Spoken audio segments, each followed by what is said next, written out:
नमस्कार मंडळी. तर आज आपण बनवणार आहोत व्हाईट पुलाव, सफेद पुलाव. त्यासाठी लागणारे साहित्य आहेत कढीपत्ता, लसूण, अद्रक आणि 4 मिरच्या. आणि घेणार आहोत शिमला मिरची बारीक कापून. हे घेतलंय पनीर, गाजर, मटार, फ्लावर. पुलावासाठी आपण 1 तास भिजवून ठेवलाय बासमती राईस. आता पाणी उकळलंय, त्याच्यात आपण टाकून देऊ हा राईस. आता पाणी उकळल्यावर आपण याच्यात राईस टाकलाय आणि चवीनुसार त्यात मीठ पण टाकलंय. आणि हे बघा, बासमती राईस घेतलाय आपण. आणि आता त्याला 80% शिजवून घ्यायचं आहे. आता आपलं राईस उकळायला लागलाय. उकळतेच पाण्यात टाकून द्या राईस. आता त्याच्यात आपण टाकणार आहोत हे हिरवं वाटण, लसूण अद्रक मिरचीचं दरदरा असं वाटण वाटून घेतलंय आपण. आता हे असं वाटण वाटून घेतलंय, हे बघा. आता हे तेलात टाकून द्यायचं आहे. 3 पळी तेल घेतलंय, त्याच्यात टाकून द्यायचं आहे फोडणीला. हलवून घ्यायचं.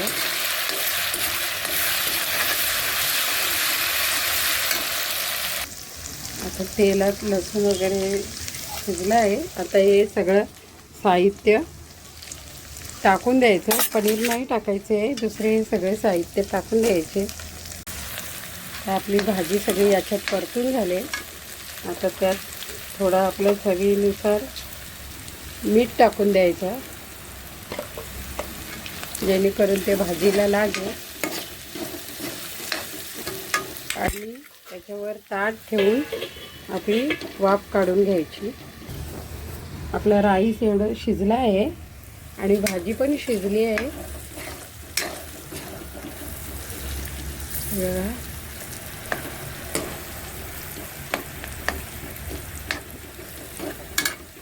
आता त्याच्यात टाकून देऊ आपण राईस. टाकला आता नको. आणि हा आहे पुलाव मसाला, 1 पॅकेट, तो पण टाकून द्यायचा. आणि पूर्ण राईस हलवून घ्यायचा.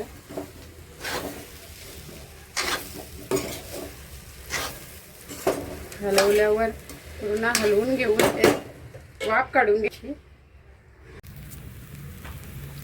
आता हलवून झालंय. आता त्याच्यात आपण पुन्हा चवीनुसार मीठ टाकून देऊ आणि पुन्हा हलवून घेऊ. आणि आपले पनीर पण टाकून देऊ वरती. हे बघा, पनीर टाकले. आता झाकण ठेवून पुन्हा वाफ काढून घेऊ.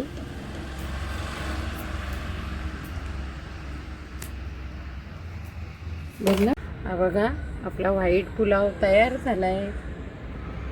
चला तर या खायला पनवेलला.